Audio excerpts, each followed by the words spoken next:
George the Giant Slayer is a fascinating character, a former kidnap survivor who has become one of the most interesting new YouTubers in the pop culture space. And I like his tagline. It's not just a memoir, it's not just a documentary. According to critics, it's a weapon. A murder weapon in the public assassination of the royal family's reputation. Today we break down how Prince Harry and Meghan Markle's media blitz has been used to systematically dismantle the monarchy's image, and why the fallout may be irreversible. Which is that giant slayers themselves confront the false giants that loom large over life. And of course, a couple of those false giants who George has been slaying and certainly causing a lot of interest here in the United Kingdom is Prince Harry and Meghan Markle. And I'm delighted that George joins me now to discuss exactly what he has discovered. So, George, so great to have you on Outspoken for the first time. Your channel is brilliant.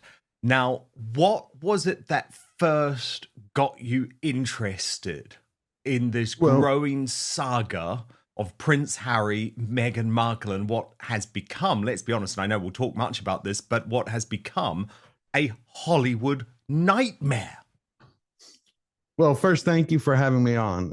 Love your show. Love everything that you do and the way you stand up and fight. What got me interested is the fact that, we were raised by my grandmother honoring the British monarchy, because she was in Auschwitz for 3 years because she used to hide British soldiers during World War II. So we had the greatest respect for the monarchy. I started to notice pretty much after the wedding when they decided to leave, since it's been almost now, 5 years since Megxit. Yes, when 5 they years came since to Megxit, almost exactly. When they came to the US and they started involving themselves in cultural matters, I was like, this is the moment to talk about them, because they weren't trying to lead their private life. You know, the whole privacy tour. They didn't try to do that. They weren't going, we're going to go about our life, do our own business. They decided to insert themselves to lead this new type of woke revolution. And I was like, well, it's time somebody call them out, because they, to me, represent the pinnacle of the cultural rot that's going on in Hollywood that's trying to pervert Western culture. Exactly. That's what's so interesting, isn't it? It's so much bigger, George, than just these two narcissistic human beings and all of the issues that they have. But do you get the sense, because I've obviously watched your videos where you talk a lot about the failure of the Netflix deal, for example, the flops, with your pop culture hat on, do you think they have a chance of revival now, or is it over? I think everything now is the beginning of the end. I don't really see Netflix renewing their contract, except unless they are trying to wait for the eventual divorce. Look, no couple like this can succeed in life, let alone in Hollywood, when they're both competing against each other and when they both are basically megalomaniacs. Think about it. In Hollywood, you have a couple who are now following either together or separate. They're following their own paths. They come together every once in a while to do these publicity stunts. And now they've put on shows. You're talking about 4 failures in a row. The only success that they've actually ever had was the original Harry and Meghan series. And that's because that's exactly what Netflix wanted. They wanted someone who was going to come mudslinging for money against the royal family. That's not what they want to do. They use that to get their foot in the door. And afterwards, every other property has collapsed. I mean, the Netflix trailer for With Love, Meghan has one of the lowest views in Netflix's history for a YouTube trailer. Let's start with Spare, a book critics have called a hit piece in hardcover. Page after page, Prince Harry unloads decades of private royal drama, allegations of William physically attacking him, claims King Charles was emotionally distant. Wow, so I don't think they're going anywhere. Isn't it? It is astonishing when you think of that. And all of the opportunities that they had and wasted. Why do you think they were never prepared to put the hard work in, though? Because I think probably one of the most damning criticisms, and certainly the final nail in their Hollywood coffin, was when Bill Simmons, who had been their boss at Spotify, came out and described them as effing grifters. Now, people like me had been reporting on their work-shy nature from within the royal family for years and years. But in Hollywood, you can't get away with that, can you? If you are getting these multi-million-dollar deals, or in their case, tens of millions of dollars of deals, you have to produce the content.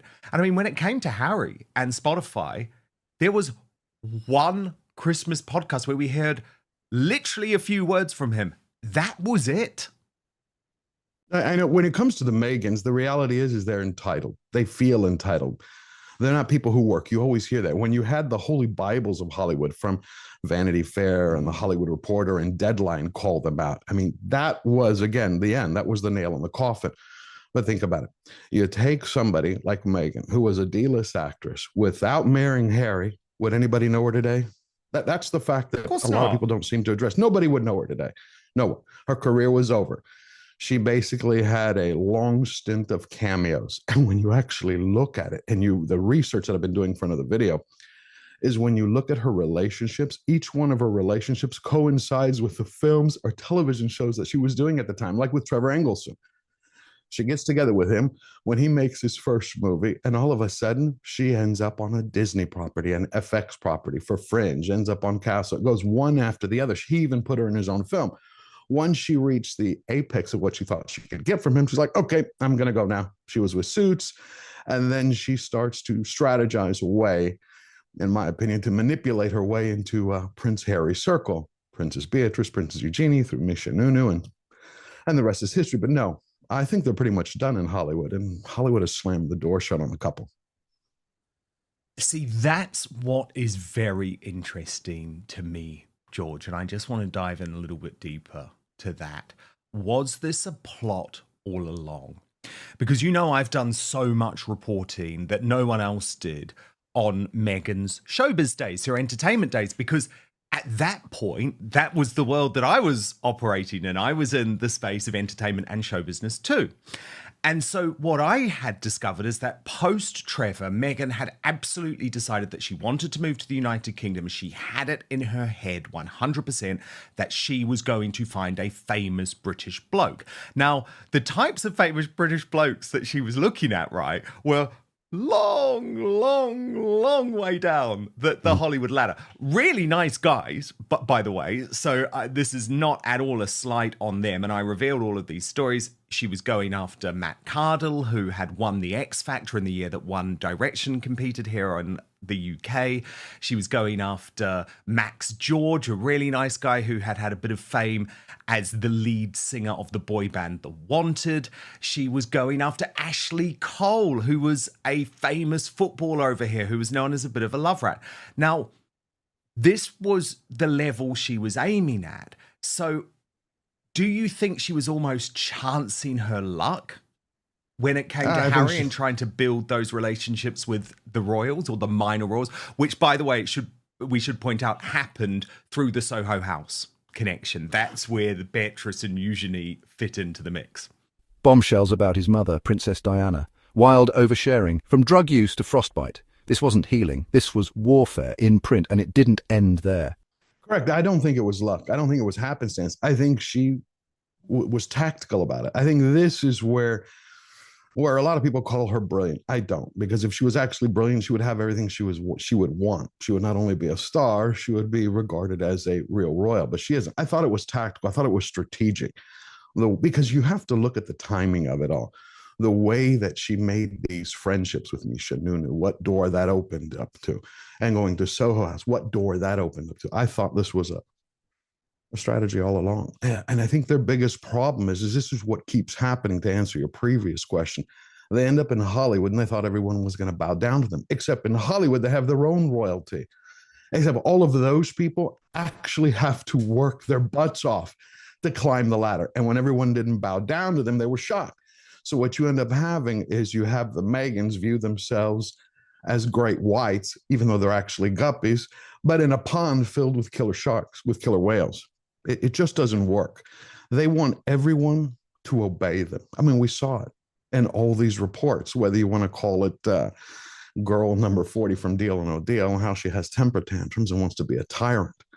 Or you have Harry in the letter that I believe is going to leak about Dr. Sophie Chandaka and the way that he demanded her to come to Meghan's defense. No, I think they believe everybody owes them something. Yeah, I mean, there is absolutely no doubt that they have a track record of treating people terribly, of bullying. And another thing that I've learned, I guess, in my couple of decades covering very, very famous people, George, is that very often it's the most famous, the most A-list, the most successful who actually treat people the best. The people who tend to punch down, who tend to bully their staff, who tend to drive people into therapy, who are demanding, who are sending emails at 5:30 in the morning, those types of people are often the ones who are desperately climbing the ladder and looking for a status that they feel like they deserve but don't have. Oh, exactly. I mean, look at Keanu Reeves. He is famous for the fact of he is just a man who his job is acting. But how many times has he been caught with people like here? He was sitting on a park bench in New York City where someone sat next to me and they were hungry. He's like, here's my sandwich. Or going on a ride between airports because his flight was delayed on a van with a bunch of people. You have actors who are actually real, decent human beings, and they don't hunt for the spotlight. They don't set up paparazzi gigs. They're not looking for that. It's something that they love to do. It's their professional. That's it. When Meghan, look at it, with Love Meghan, for example, or her new podcast, do you see any Hollywood glitterati coming to her? Where's Beyonce? Where's Taylor Swift? She's talking to, what was it? One of them is, I think was today, is her, was it a hairstylist or makeup stylist? Yeah, exactly. I mean, Katie Lee. The list. Katie Lee, who is the effectively colorist. She was Meghan's hair colorist, and she's running a business called Highbrow Hippie, and that's great. Good on her for trying to make something of herself. But the problem is, she is the hired help. And so you can tell in that podcast, George, that this is a woman who's utterly terrified of Meghan, who has to say, you're the most amazing person, everything's about you. And there's a really mortifying moment, actually, during the podcast where Katie sort of drops into the conversation that she's actually got a boyfriend, and Meghan is so horrified that she hasn't been told because it's always about her. And if you're always making it about her, if you're always making it about you, people don't feel like they want to share that sort of information with you. Absolutely. Again, I go back to with Love Meghan. I think that series did more damage to both Harry and Meghan's reputation than anything almost they've ever done since the wedding and the Oprah interview, even Spare.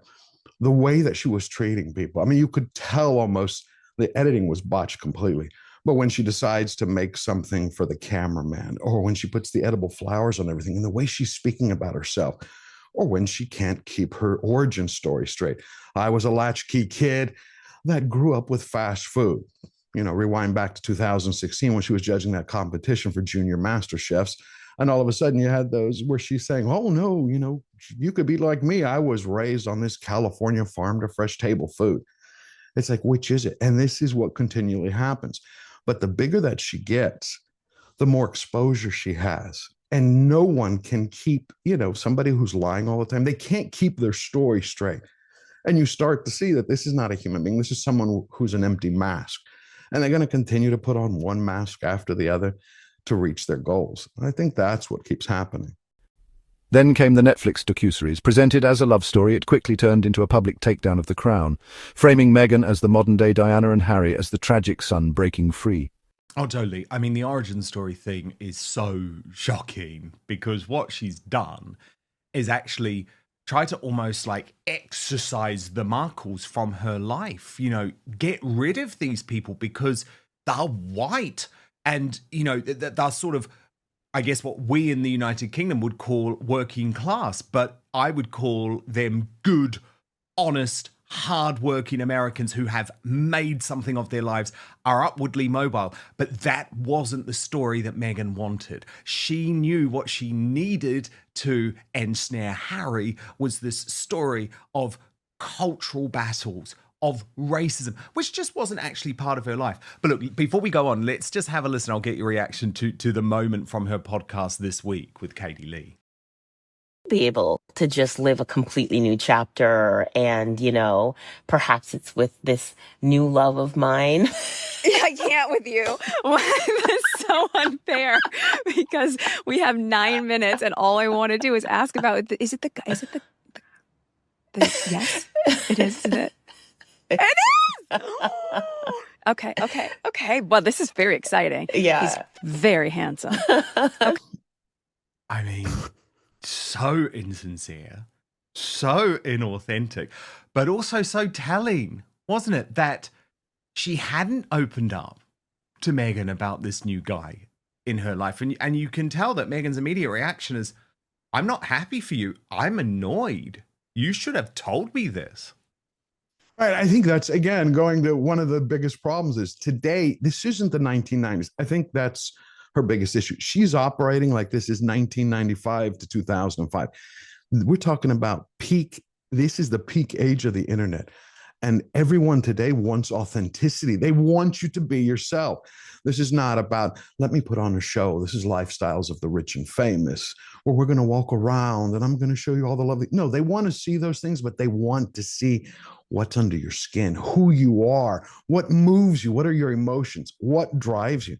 And she continues to perform. When you're listening to her podcast, it doesn't sound like a founder who's trying to get advice from other founders. It sounds like someone who's pretending. What do I have to do today to get people to like me? How do I present this image? It's the same way when she told the New York Times a couple of weeks ago, well, you actually know when Harry isn't here, I feed the kids frozen dinners, frozen foods right out of there.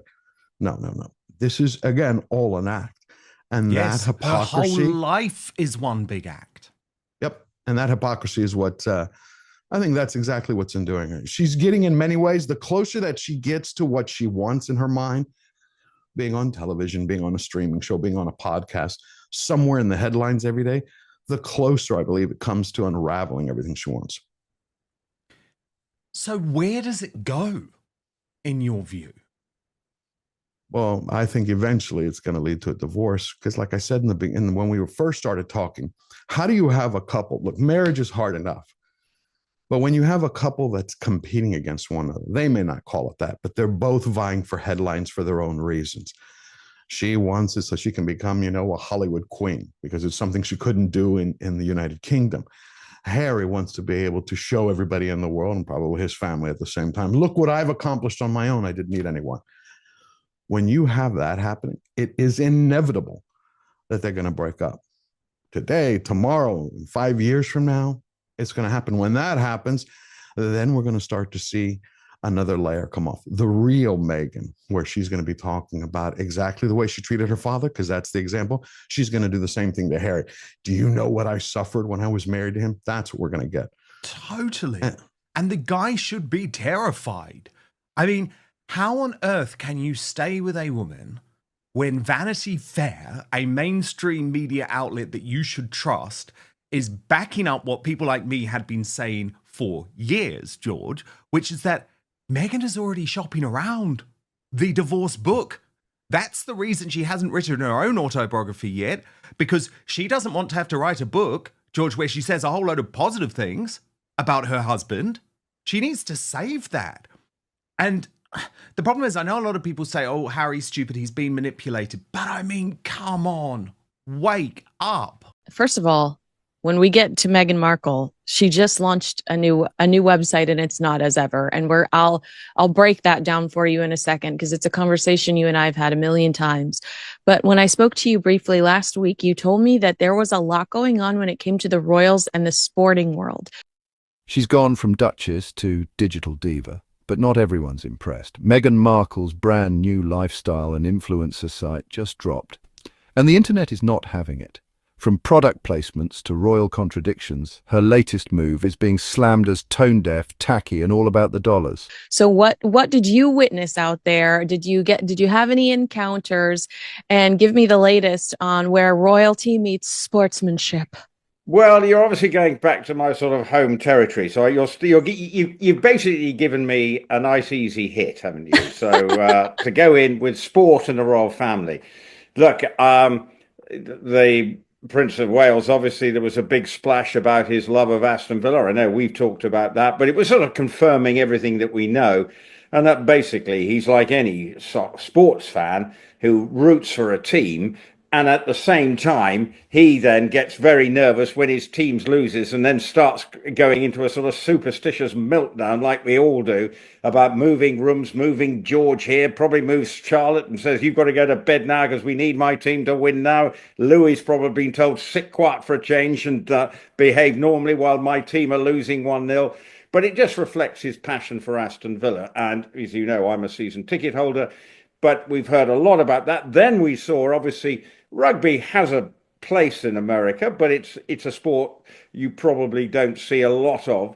But the Prince and Princess of Wales were at the rugby game in Cardiff featuring Wales and England, which England absolutely walloped Wales. And we saw them in Cardiff having a good day out. But obviously, from a family point of view, one team lost horribly, which was Wales, and one team won. England absolutely walloped. So it would have been quite interesting how the dynamic worked out between the two of them. But it shows their love. We know that the Princess of Wales loves her sport, and is a reasonable hockey player, I think, and has played. And she is a patron of the All England Tennis Club as well, where I'm sure we will see her probably more often than we did last year, where she made one appearance, because obviously she's now out and about and she absolutely loves it. So I expect to see her probably a couple of times. But obviously on the sporting front, maybe William will be planning his jolly to Paris to see our beloved Aston Villa playing in their home leg at the beginning of April. But the sporting front, it shows, obviously they're using it as a PR. It's soft PR, because they can easily resonate as genuine sports fans. And in William's case, we've seen pictures. We know he loves going to Villa Park. It's not fake. We know celebrities sometimes latch onto a football club. Tom Hanks is a celebrity fan of Aston Villa.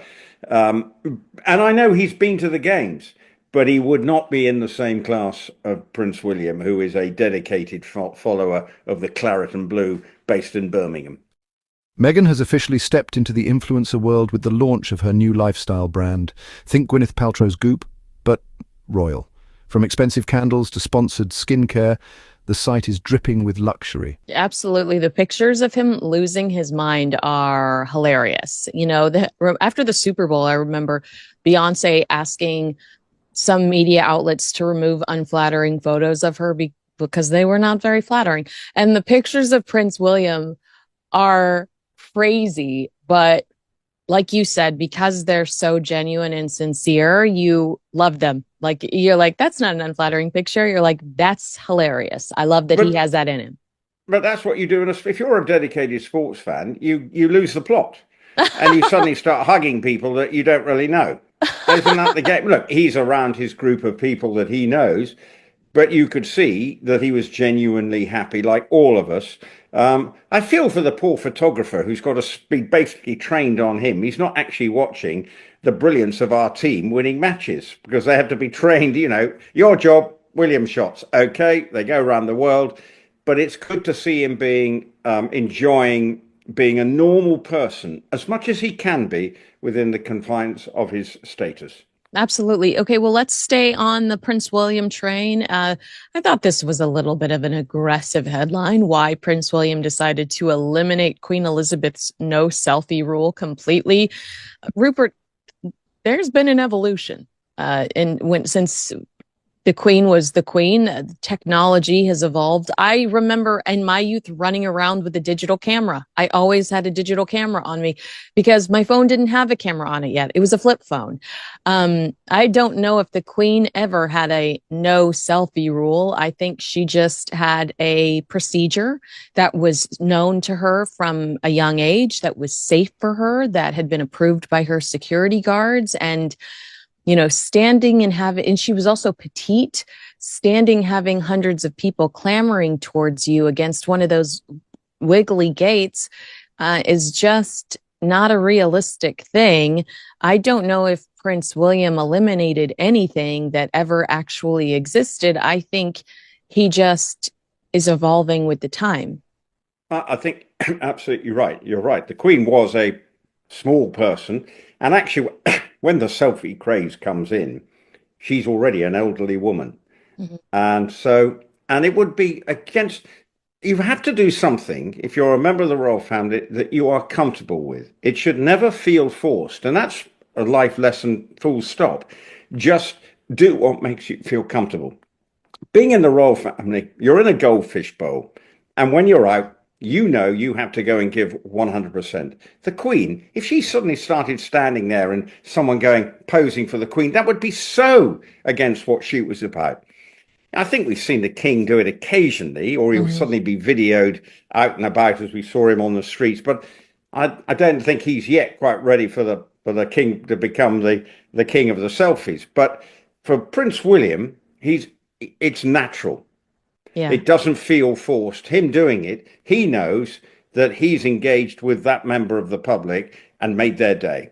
Look at me. I've got um, a selfie with whatever, with the future king. It really feels natural. And seeing where he's going, it probably does give the security people a little bit of a headache, but there's enough of them around to know. And as you know, they're fully aware of the situation, and I'm sure he's aware of the situation, and he will be picking his intended selfie victim carefully, I'm sure. And I think it's a perfectly normal thing to do in the modern royalty, as long as you don't overdo it. You know, don't think you've got to because then everyone will want it. You've just got to say, right, a couple here, that's it, move on, shake a few hands, hello, whatever, move on. But let's not make sure it's overdone, because then I think we'll go, maybe not, just stand back. But for those lucky people who get one, I'm sure they will treasure that, and it will be a photograph that's on their sideboard or whatever pretty quickly. But also dripping with controversy. Critics say it's a blatant cash grab using her Duchess title. As soon as the site went live, social media exploded. Terms like Duchess of Dollars and tacky with a tiara started trending. It's funny because with both Prince William and Catherine, they have almost a strategy. It's like they go for the dog, they go for the baby. If you have if you come prepared with certain items. I mean, I'm going to be borrowing my nephews if I have to. They typically head towards the baby or the dog, and it's cute to watch them engage. Those are just really great moments when they engage with babies and dogs. He'll make a joke if he's with the Princess of Wales that no more babies, and then that's all the headlines are about how Catherine wants 6 more. But yeah, it's fun to see. I think the last time I saw him in person was in London, and maybe it was for the coronation, but I couldn't believe how animated and kind and engaging he was with everyone, because we typically cover the gossip and the drama in this sphere.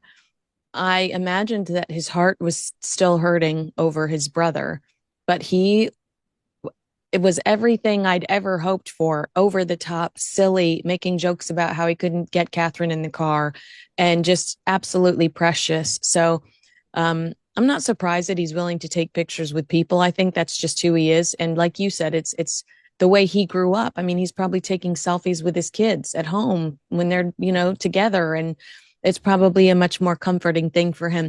Talk to me about the selfie video he made for this British icon, and how his willingness to participate in things like this and use his camera phone is actually opening him up to so much more positive exposure. Well, it's a no-win. And yes, I'm sure there are viewers of Airs as Pairs from around the world who would have come across the Great British Bake Off. And one of our iconic hosts of that was Mary Berry. And she has been around, I think she would be the equivalent of Martha Stewart in the States, or someone like that. The nation's favorite grandmother, or maybe in this case, great grandmother. But, so very endearing. Yet she's still going strong, working, and yet her 90th birthday has been celebrated as if she is the queen of the nation. And so the prince did record this message, just saying, and quite cleverly saying, heaven forfend the person who's made the cake, because obviously you're under a lot of pressure to get it absolutely right. So it touched it right, and it's easy to do. Hi, Mary. I want to wish you a very happy 90th birthday. You are a true national treasure, and we've loved working with you over the years. Have a fantastic day today. I dread to think who's cooking your cake and the criticism they might get, but good luck, and I hope it goes really well. It looks like it's recorded probably in his garden, and we all know you can record that in 10 seconds, 2 takes later, email it into the BBC, next minute it's on national prime time. And we've actually, one thing I have been noticing, there are many more tweets just coming out from the royal family, whether it just be signed by the Princess of Wales, or they just are using X as a means just to pass on congratulations or whatever to various people. It is interesting. I don't know whether you've noticed it, just seems to be a little bit of an up in the ante in that, you feel it might be just to keep a balance in check against the other side, if you see what I mean. I may be overanalyzing it, but they are definitely playing a social media game now. And being selfies and doing videos and doing little things like that are all part of the way that actually helps the royal family feel that they at least understand what everybody else does do on a regular basis. I mean, I hate taking selfies because I always end up with a bad selfie face because I've always got the camera in the wrong place, and it always looks a bit weird. But for everybody else who knows how to take a selfie, I may not be of that generation, but I'm not a fan of taking a selfie because I end up looking gawky. Commenters accused Meghan of selling out and turning her royal connections into a marketing gimmick. One user said she left the palace just to sell body oil. Yikes. I highly doubt that. I wonder, when you say that you feel like they're more active on X and perhaps that's to stay one step ahead, I do wonder if that is a strategic decision, because how can Harry and Meghan have a presence on X when Prince Harry specifically is repeatedly so highly critical of Elon Musk? For Prince Harry to try to create some personality on X where he's a thought leader and he wants to post quotable things. I mean, the Invictus Games does have a presence on there, but for Prince Harry to try to brand himself on X, not that they're not above looking like hypocrites, because almost Meghan Markle told us 3 weeks ago she wasn't an influencer, and today she launched her commission-based website. So not that they're above blatantly coming off as hypocrites, but I do think that it would look ridiculous for Prince Harry to try to have a regular presence on that platform when he just loves teasing, challenging, pushing Elon Musk, who probably doesn't even know he exists. Well, I think, Donald Trump's made it quite clear that everyone knows he didn't. And Elon Musk, seeming to be the right-hand man of your president at the moment, probably does know exactly. And it does show there's an awful lot of hypocrisy around about Elon Musk, you name it. One minute he's the savior of the green world. Now he's working with President Trump. There's all sorts of things going on that you just work out. Well, it's a confused and troubled picture.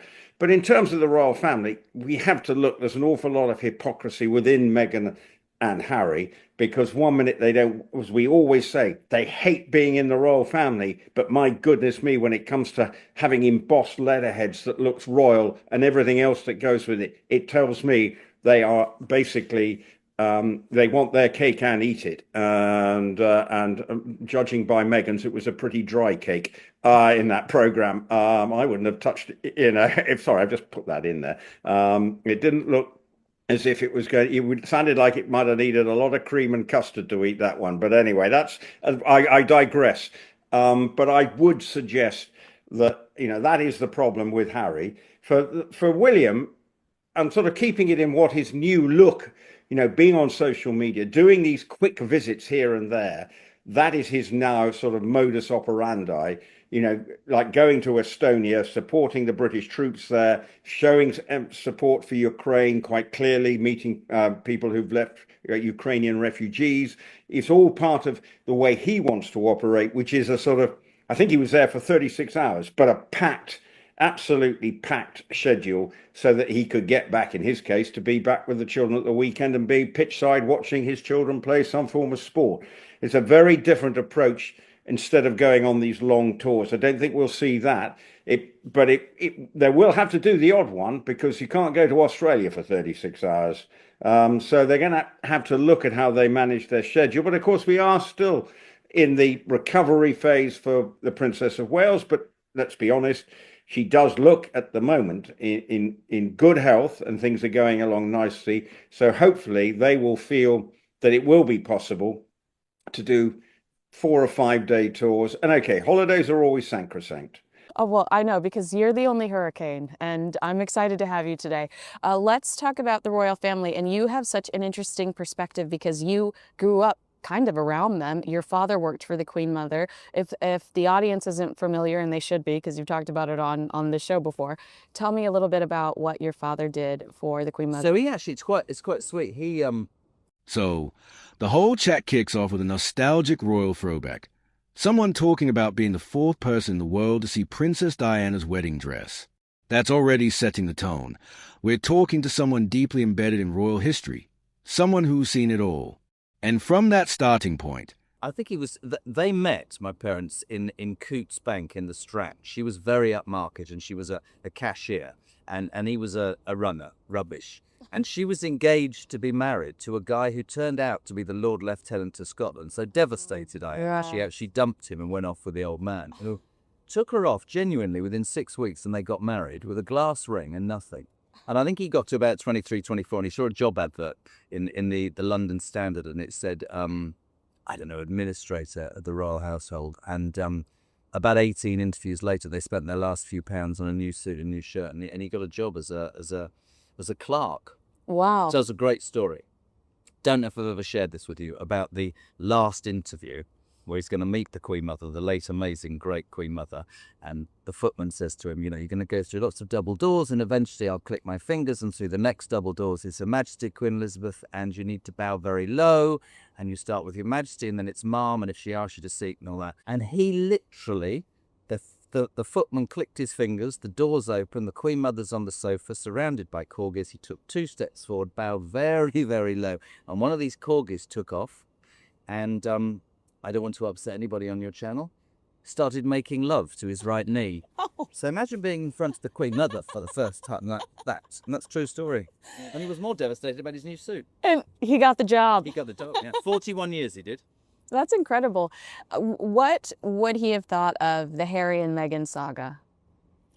So when he was, involved and he did so much and went all over the world with her, he would always talk about the mystique of the royal family, how in those days it was an extraordinarily, not secretive, but it was something that was on a pedestal. But he also would educate us all the time about how much that brought to the United Kingdom, not just in terms of, kudos, but also money. And he'd always say, how much the President of the United States is worth. But he believed in it. He believed in the institution. That's how we were brought up. He was very honest when the Charles and Diana stuff kicked off. He both believed that they both used the media for their own ends, and the world changed. You remember Prince Philip did their documentary in Balmoral, or Sandringham, can't remember. How would he think about, we had the discussion about Meghan. Well, and I guess my view that I repeat every day that upsets some people is his. He said the ginger one will be back in the United Kingdom in a number of years with his tail between his legs, and she'll be in California with 2 babies, because that's not. I don't think he ever believed that she was genuine. Unlike, of course, Kate, who came from stock that they would never have allowed. You think in the old man's time, you think Princess Margaret wasn't allowed to marry Group Captain Peter Townsend, the love of her life. Prince Andrew, I know we're not allowed to mention him, but he could have married Koo Stark. Maybe his life would have been a different scenario. But that's why I have great belief in William and Kate, because I think she's so grounded. The other one, I can't. No, he wouldn't have given her the time of day. And to be fair, in Clarence's house, both Diana and Fergie spent the last night before they were married and he was there both nights. I mean, that doesn't sound right, does it? Your dad was the one, but not really. He's the fourth person in the world to see Diana's wedding dress. Yes, I love that. And do you see similarities between Fergie and Meghan, the way Meghan has tried to monetize the monarchy? I know that Fergie has never been critical, so it's important to stress that Fergie. I know Fergie. Oh, that's right, you do. I do.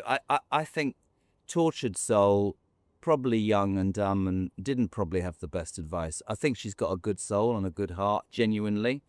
Prince Philip hated her guts, wouldn't be in the same room. You can't get away from thinking that Meghan had a plan. You can't get away from thinking that Meghan, you know, I didn't even know he was a prince. I never Googled him. I didn't Google him. I'm doing my terrible American accent.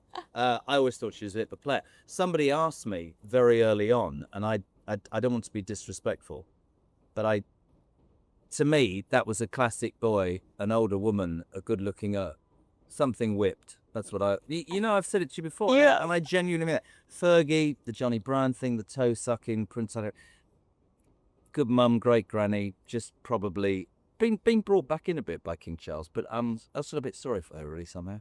Naive. Oh, I think you made a very good point that there seems to have been an ulterior motive with Meghan. Maybe the ultimate objective was always to take off and to monetize her access to the British royal family, where Fergie seemed to marry for love. She was excited about the... I think, in fact, she stayed with him all these years and stood by him, speaks volumes. And I know there's major problems with him, and there always will be, but I think actually probably King Charles probably likes the fact that he's not... that she's sort of there as a rock to him. But yeah, the other one, as manipulative as you get, in my opinion. The old man wouldn't have given her the time of day. The discussion naturally drifts into this fascinating comparison between Sarah Ferguson, Fergie, and Meghan Markle, two women who both married into the firm, both caused headlines, and both eventually tried to make money after royal life. The key difference, though, according to this conversation, Fergie never trashed the monarchy. She might have embarrassed it. We all remember toe-sucking gate and the endless tabloid photos, but she didn't attack it. Meghan. This idea of a royal reconciliation in these secret talks, first of all, do you believe Prince Harry's team and Prince Harry when they say that they couldn't leak the idea of these secret talks? I wouldn't trust him. I wouldn't trust... I mean, you look at the turnover of staff, somebody was telling me the other day, the numbers of people that leave their employment. I get, and I'll say this in his defence, and I'll criticise him in a minute, because he did something the other day that really wound me up. But King Charles is a father. I've said for ages I don't think he's well. Let's not speculate, but I don't think he is. And maybe he wants to make peace with his son. I wouldn't trust him and his wife further than I could throw him. I think probably everybody knows that whatever you say to them is going to be in the papers or online within a heartbeat. And I read a really interesting article this morning, don't know who it was by, which said King Charles might want to do this because he's a father who's getting older. It said that hell will freeze over before Prince William and Kate. I genuinely believe that will never be repaired. And completely get that. Do you agree with the people that argue that as Prince William becomes King William, he's going to be head of the church, and forgiveness and loving, forgiving and forgetting is an important part of the Bible. It is. Yeah, no, I agree all of that. I accept that. But I think that he... Look, I lived in Windsor, as you know, on the Long Walk for 7 years. I was with the old man for all that time before. William would go to Windsor Castle every Sunday after the morning service at Eton, and he was schooled by his granny, schooled from an early age for her to allow him... This sounds awful, but for her to allow him to marry... in the old days would have been seen as a commoner. As a massive we cannot forget that poor Princess Diana, her uncle was on television before she was married talking about her virginity. I mean, it was such a, way back when, somebody checked to confirm whether or not you were a virgin. We have evolved in such a positive way. And Catherine, the Princess of Wales, is a great example of that. Extraordinary example. Meghan set us back a little bit. But you know, sounds awful, but we've done this before. Her kids go to the same school that mine did for years. And so when they came to Lambrook, I would say that William is absolutely focused on being king with the woman that he adores. They've been through some terrible times. The kids are sweet. I can't sit head of church or not. I can't ever see him trusting her enough to believe that him and Harry and Meghan, that he would ever let them in. I get Charles though, but it is extraordinary that everything. I'm old school, aren't I, about the royal family, and some people criticise me, and that's fine. But you know, a duchess was not selling jam and rubbish. They said the wrong word, and it just wasn't. That wasn't what you did. So you have to say, is there an ulterior motive? Because I guess most girls would marry their prince and think that's amazing, not her. Right. Just me. I'm here to be the trophy wife. Like I would marry a prince, and I think I would be excited about the role of going to elementary schools and loving on small children and being an inspiration and being a leader in the way that Catherine, the Princess of Wales, is. You only have to be somewhere where she walks into a room, and the feeling amongst everybody. And I mean, we were talking about some time ago, you and I privately, about when the Queen passed, right? Every day of my life, the Queen was in my life. So from when I was born, and I'm 60 now, I know I look it, thanks. Yeah. He's a beautiful young man. Very, very depressed about being 60. She was in my life the whole time, right? She was like the nation's grandmother. I think that Kate has that attraction, that pull, that inspiration with the United Kingdom. That's and the United States, right. And the United States. But I think people would look at Meghan and go, if that's what the monarchy's about, you and Harry, no thanks. That causes more Republican argument than anything, in my opinion. There's a stability to Catherine, the Princess of Wales, too, a comfort that the Queen had, and I don't think that that's something you can learn. I think you have it or you don't have it. I think she's just incredibly. I think she. Well, she's gorgeous. But she's breakthrough, and she patently does the right thing, says, does, speaks, dresses. The kids are amazing. I just, but also quite normal. You feel, don't you? I mean, I do. I don't know what people watching this do, but I just feel when Meghan is all affected, there's a reason behind everything that she does. There's always a timing issue. There's always, somebody else has got something, still going to release this. And I can't honestly, if I'm honest, think. On the other hand, is seen here as someone who had a plan. The speaker is blunt. You can't get away from thinking Meghan had an ulterior motive. That's a recurring theme. Meghan as a strategist, Fergie is a naive romantic. Fergie may have been foolish, maybe a bit lost, but she had heart. Meghan, in their view, not so much. So, when you step back, what's the takeaway from this entire royal rant session? A duchess is standing in somebody else's kitchen, and we laugh about it now. That appalling, let's lay out some fruit for breakfast. Like anybody's got bleeding time at 8 o'clock in the morning with kids running everywhere, like me, to lay out a platter of fruit. Between runny noses and dirty socks and dirty diapers, the idea, the idea that she's got all this time to.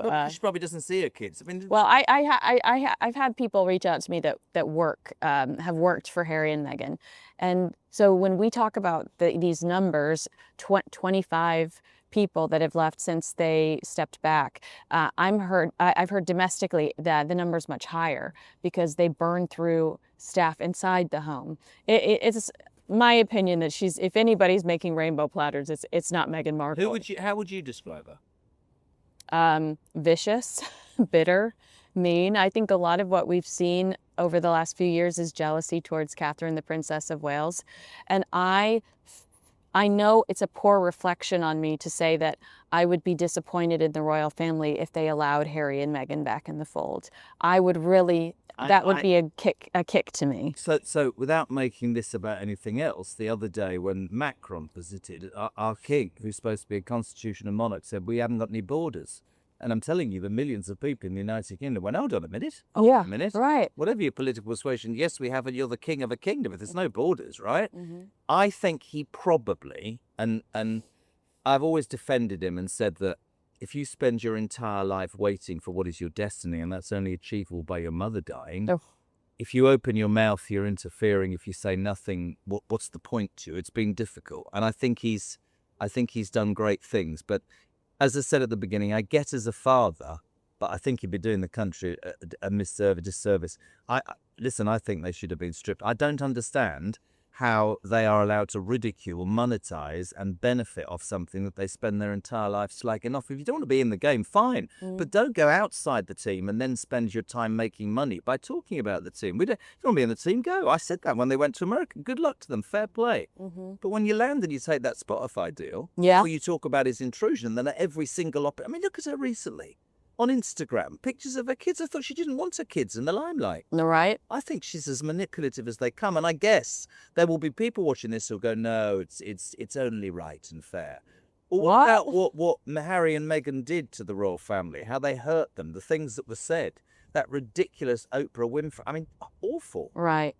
And in the past, the reason why I do think that the Sussexes potentially, allegedly could have leaked the idea of this royal reunion summit, secret summit, is because of their past history. You know, look at the Netflix It's a dangerous series. game, though, isn't it? Because if they did, and the king will know it's not him, if that's the case, that's the end of the road. But is it all just a PR stunt? Is it all just a desperate attempt to improve their popularity because they're tired of being the villains?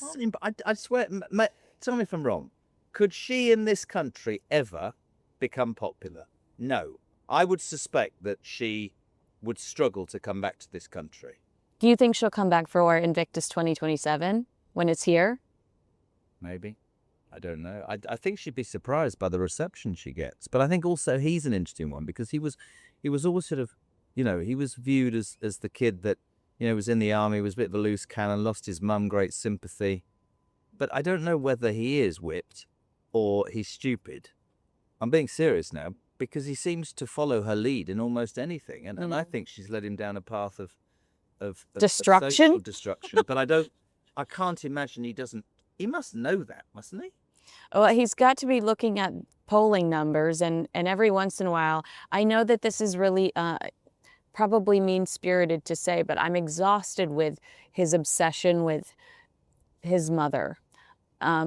Even walking the landmines again this week, telling us that Meghan is Princess Diana 2.0. Sorry? Yes, he says that Meghan is the new Diana. Yeah, no, she's not. Back cases. And I guess that, and I think that's where my point about William's quite relevant because I think he's fiercely loyal to a woman that he stuck his neck on the line about getting married to. The perception of Harry isn't as bad as it is with Meghan because Harry gets on a plane and busts his hump and goes to the Invictus Games, and then goes to Africa and does, keeps up his mother's foundation. The royal is in him. Meghan, when she's keynote speaker at a different event, you're like, why? When she gets the archetypes thing, like big, huge Spotify deal, why? The Netflix show, why? Yeah. Oh, why? Yeah. She comes off more as a grifter than he does. I just watched the first 2 episodes of the second season. And by the way, it wasn't renewed. It was all shot at once, and they cut it up in half. They didn't bring back the camera crews and all the expensive equipment, which costs so much money. And like the podcast, she has an authenticity problem. There's so many actresses whose bestie is either hair, makeup, or wardrobe. They listen to you, and they tell you you're right, and they compliment you every step of the way. It's not a friendship. A friend tells you, girl, this show is a steaming pile of because you're forcing something down people's throats that they don't want. You're not being you. All right, let's break this down in a way that feels more like we're just gossiping over coffee rather than sitting through a transcript.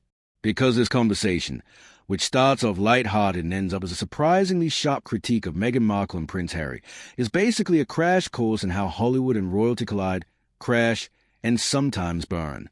So, the chat kicks off with this nostalgic story about live broadcasting in London. Like, we had only been on the air with Access Hollywood Live, the daytime version of the show, which we used to do live when I was there.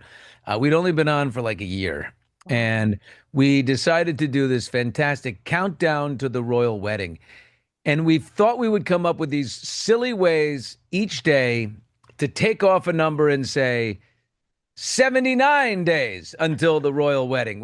And I think we started at 100. And so maybe we started at 80, but we started like Oh my God, how are we going to count down today? We've done absolutely everything. Almost too late. You started too early, maybe. We started too early, but we would have like, we would have Henry Winkler would come out and he'd be pushing a tray of tea and he would serve tea to us at the desk. And then, the next day we'd have a flasher run out across the street and he'd open his jacket and he'd have the British flag painted on it. And we just kept going. Finally, when we got there, we found a rooftop that was above a bar, and we paid the guy, and we leased this most incredible space with the London, horizon behind us, and it was so darn exciting. It was one of my favorite live broadcasting times because you could feel just pure joy, something that we wouldn't be able to celebrate here in America. We don't do that with our elected officials, and of course they're not elected, but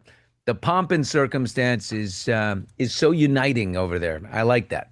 Oh, I love that too. Whenever anyone asks me why I'm obsessed with them, I talk about just the unity. Their politics are as polarizing as ours, but this is the one symbol where they can like freely be patriotic. And, I think that that's gorgeous as well. And I'm glad you agree with me there.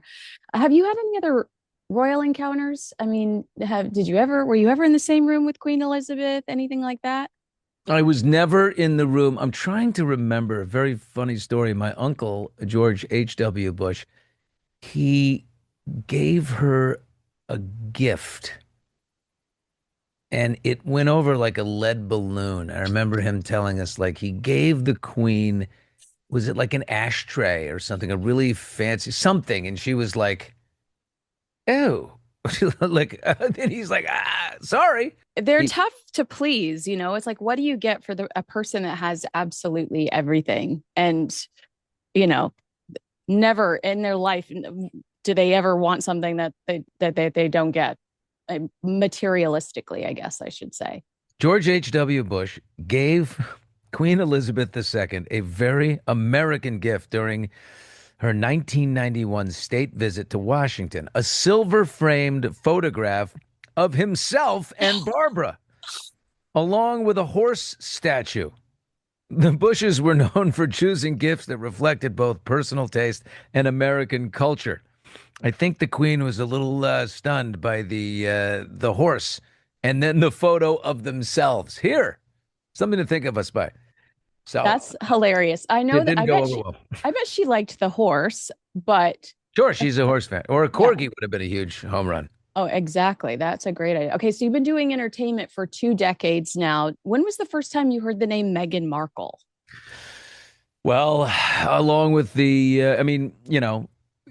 I worked at NBC. USA Network is in that family. So, Suits, also, I didn't know her Deal or No Deal, although Howie Mandel is right around the corner. We work out of the same studio, so her first boss in the entertainment business isn't far away. Imagine it, a rooftop overlooking the London skyline, everyone buzzing with excitement, and this fun, cheeky atmosphere where even Henry Winkler shows up to serve tea. The guy literally pushing a tray of tea across the set. That's the kind of weird, charming chaos that only happens in live TV. Then, the next day, a streaker runs across the street with a British flag painted on his chest. Classic. This whole exchange isn't just royal gossip. And we didn't know her because we didn't know the models very well in the game show. But then, got to know her a little bit, know of her when she was on Suits, and then with the rest of the world. But she was like four or five on the call sheet, so she wasn't that well known. But then, when it hit with the rest of the world, obviously, wow, Right. what a strong move from fourth on the call sheet at Suits to royal family. I know. That's a pretty big glow up. Do you believe that she didn't know that Harry was when she first laid eyes on Harry, that she didn't really know he was a prince? Like, No, really? I mean, thank you for saying, yeah. Well, that was my next question for you. So I was going to ask, did you actually watch Suits? Or are you just being nice by saying that she was in the same family? Because you're right. Technically, she was in this space with you. So I'd like to know if you watched Suits. And B, Harry claims in Spare that William and Catherine were secret Suits fans. Are you buying that? No. No, not a chance. Yeah, he says that like when he said I'm dating this girl, they were like, "Oh my God, we love her in Suits," and I'm like, "Really?" No, we don't know her in Suits. We barely know her in Suits. I mean, maybe we've seen her once. No, there's not a chance. That's all made as made up as I didn't know he was a prince. She made a Exactly. hard move. She made a strong move, and boy, did it work out for her. I don't know if it worked out so well for Harry. Agree. Well, when they leave the royal family, they start in this incredibly privileged position right out of the gate. Netflix banging down their door, Spotify. Do you think that they blew that? I mean, who doesn't think of Bill Simmons every time we think of Harry and Meghan and their Spotify relationship now? I know, totally. Yeah, they blew it. You know, Archetypes, her podcast series that, she just realized, I don't really want to work that hard. And podcasting is a lot of work because you got to do a lot of it yourself. That's the way this works. So she's not going to do that. Meghan Markle's not going to DM somebody, and so participating in the digital universe is going to be tough for her. I just watched the first two episodes of the second season. And by the way, it wasn't renewed. It was all shot at once, and they cut it up in half. They didn't bring back the camera crews and all the expensive equipment, which costs so much money to film a second season. It was done at once. And like the podcast, she has an authenticity problem. She's got a problem with, she's force feeding something she wants people to swallow, and it doesn't feel real. It doesn't feel authentic. You don't sit down and make paper maches and do this is all stuff that's been taught to you, and you're a very good actress, so you're turning it around and doing it on camera very well. But it's boring, it's self-serving. I can't believe that they did it, and they did it because I think it's because she's neighbors with Ted Sarandos, who is the CEO of Netflix, and they all run in the same community, in the same hang up there in Montecito. Oh, they do say it's all about who you know when it comes to this town that we're in. Can I tell you my theory, though, just to be petty? Please. I think that they're holding on to her in case things go south so that they can have the exclusive. If anything were to happen with Prince Harry, they've seen how vengeful and how bitter she can be throughout the Oprah Winfrey interview, and they want that exclusive if anything were to ever happen within the relationship. Wow. Okay, so it's a retainer.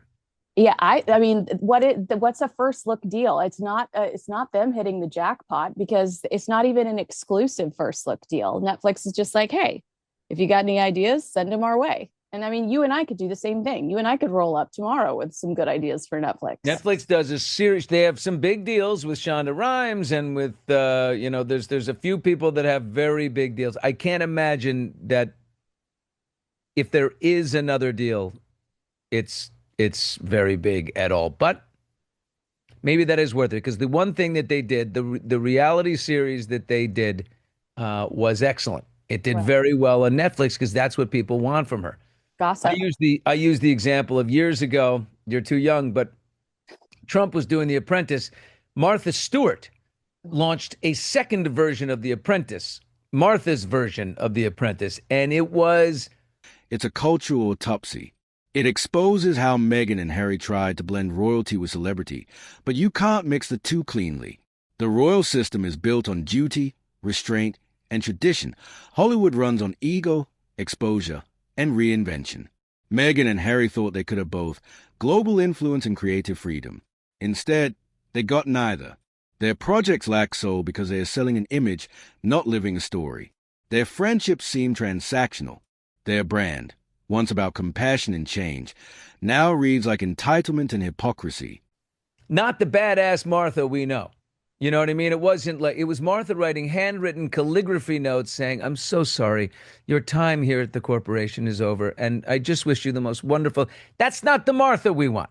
No. We want tough Martha who says, "You know what? You're not cutting it. You're out." And with the docuseries, we got the real them. We got this, poop storm that they're in. With this and the soft lighting and the mason jars, it doesn't feel authentic. That's true. Can they improve their public image? I mean, here in town, I think that they thought they would be embraced much better than they have been. But we've got the Hollywood Reporter, going after them, why people keep quitting on the Sussexes, Vanity Fair, which really surprised me, American Hustle, which went into some of the bullying allegations. Is there a way to turn around public perception about these two? I think Harry will always be okay. I think his perception, the perception of Harry isn't as bad as it is with Meghan, because Harry gets on a plane and busts his hump and goes to the Invictus Games, and then goes to Africa and does, keeps up his mother's foundation. He does that. The royal is in him. You know what I mean? We've lost him. He's gone away from the coop. He's the prodigal son. If he comes back, he will be received, but he must come back alone. And he must come back and apologize. He must come back. He must apologize. He must be forthright, contrite, and he must come back alone. That's the key. Meghan, when she's keynote speaker at a different event, you're like, why? When she gets the archetypes thing, like big, huge Spotify deal, why? The Netflix show, why? Yeah. Oh, why? Yeah. She comes off more as a grifter than he does. Wait, well, let's talk about that because, okay, we're going to talk about Ryan and Blake a little bit, which you cover a lot on Hot Mics. You spoke on Hot Mics about Blake Lively having to share birthday wishes from friends on the payroll. I've mentioned this 3 times on my show this week because I thought it was so funny. And now Meghan's makeup artist is Daniel. Yeah, Daniel. He's in season 0.1 and then season 0.2. He survived the bath salts, and so he appears twice. And what you say about Blake is that when your friends are like basically paid to be there, how authentic are these friendships? Do you see similarities between Blake and Meghan? And the reason that I pivot in this direction is because you're saying why? Well, Meghan is elevated because of the man that she married, and a lot of ways Ryan Reynolds helps Blake Lively out in the same way. Yeah, I mean, Blake was definitely more accomplished. Gossip Girl was a massive phenomenon, and had he never come along, she would be definitely able to fly private, a few times a year. I think she did, so she definitely had her jam. I think with him there's a little bit of Kool-Aid and a little bit of self-elevation, and now you're more powerful and more wieldy than you otherwise would be, to the point where you can use Taylor Swift as leverage when you're arguing with your director or trying to bully your director in a certain direction. You feel like you've got this big power behind you. She's not entirely wrong. Lionsgate recently announced, another film in development with producer and star Blake Lively. Now it's just a development thing. It wouldn't go into production for 2 years. Like you said earlier, it's a down payment. Meanwhile, other power couples like Ryan and Blake are thriving because their work speaks louder than their complaints. And that's the irony. Meghan wanted to redefine royalty, to make it modern and American and relatable. But the more she tries, the less relatable she becomes. The podcast didn't connect, the Netflix series felt fake, and the public empathy she once had evaporated. In contrast, Harry still is a glimmer of hope. The guest clearly respects his charitable work. The travel, the veterans programs, the legacy of Diana. Just in case the thing blows over, if the Reddit comment section is still brutal to Blake, they're not going to make the movie. Right. If it blows over and the trial comes March 26, 2026, and it comes and goes, and the Reynoldses survive, okay, they'll go make the movie with her because she's done 3 movies at Lionsgate and they've all worked. Simple Favor 1 and 2, Age of Adeline, all 3 successes there. With Meghan, what they really share in common to me, and we go back to that makeup artist. Don't you dare bring up Daniel, the makeup artist of Meghan, without me I have to comment. Yeah, I see it all the time. There's so many actresses whose bestie is either hair, makeup, or wardrobe. And these are people who work for you, and the relationship is disproportionate. They listen to you, and they tell you you're right, and they compliment you every step of the way. It's not a friendship. A friend tells you, girl, this show is a steaming pile of because you're forcing something down people's throats that they don't want. You're not being you. Yeah. Daniel isn't going to say that. Right. I mean, wouldn't it be fun if let's pretend Meghan Markle really is a bully? Wouldn't it be fun if like we just saw her be a monster? I mean, like Oh, remember like the Kelly Catrone show, the famous publicist in New York, and like I'd watch that. hmm subscribe. Subscribe. That's what we want to see. You know what Do I you love about the Daniel thing? I just have to say, like the first episode, Daniel, the makeup artist, it's like the first or the very first episode was like, oh my God, we're all so excited. Daniel is coming. Can you believe it? Daniel's coming, and we're gonna make flambés, and it's gonna be incredible. I'm like, can you believe Daniel's coming? Oh my God. Oh my God, we're running out of time. Daniel's gonna be here in 10 minutes. We have to get everything ready. Will we be able to make it in time for Daniel? It's Daniel, your makeup artist. Stop. It's such a bad production. It is. I could understand if you know John Legend is about to walk through the door, but we And he just shoved, disappeared in 11 seconds. I mean, yeah, like we John just Legend threw him dropped in a off his broom wife for a closet. play date. Yeah. Threw him in a broom closet. Play date is hilarious. All right, one more question about Blake and Ryan. I apologize for going back, but do you believe that Blake's in a better position because Ryan has proven his value in Hollywood? Harry's independent projects on Netflix have all flopped. They're boring. Yeah. And so I feel like Ryan is in a better position, or Blake's in a better position because Ryan is a moneymaker. Oh, for sure. Billions of dollars. When Deadpool runs out, you're only as good as your latest receipts, and his are great. Great. And not to mention, the dude's got the Midas touch. Yeah. I mean, his Wrexham soccer team he bought for $2 million. He could sell it for $100 million. They've moved up two different divisions. They're now in the division right below the Premier League in the UK. That's incredible. I mean, like, then Mint Mobile. I mean, what? Oh, I never yeah. heard of that until Ryan made $300 million on it. And then Aviation Gin. Like, what a success there. Everything he touches seems to work. He's got the charm. And if you're Blake, you know, back when she was best friends with Taylor Swift, before Taylor absconded her duties as godmother, you're Blake, you're like, oh, my best friend is the most incredible pop star, songwriter, entrepreneur, and my husband, everything he touches. I'd like to be special too. I don't want to just be an actress in these movies. I want to produce. I want to direct. I want to own intellectual property. I want to be like Reese Witherspoon, opting big series, turning books into massive projects. So she got herself in a twist, and she decided to steal it from Justin Baldoni. Got some sharp elbows there. Yeah, wants to do her own wardrobe. I wish she wouldn't have. I wish she would not have done that. Really quickly, you've been so gracious with your time. Thank you so much.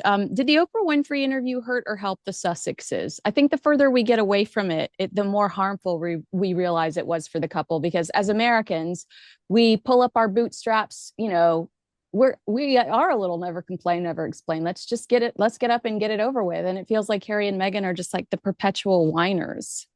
Taking a shot at the Queen. If he can reclaim that part of himself, without the cameras, without the Hollywood gloss, he could still rebuild his reputation. But as long as the Sussex brand is built on grievances instead of grace, the public's patience will only thin further. By the end of this conversation, you can feel this subtle theme running through everything: authenticity. It's what the royal family still manages to embody, even with scandals. It's what Ryan Reynolds has in spades. And it's exactly what Meghan Markle seems to have lost. Because in both Hollywood and royalty, once people stop believing you're real, the crown, the camera, the cause, none of it matters anymore.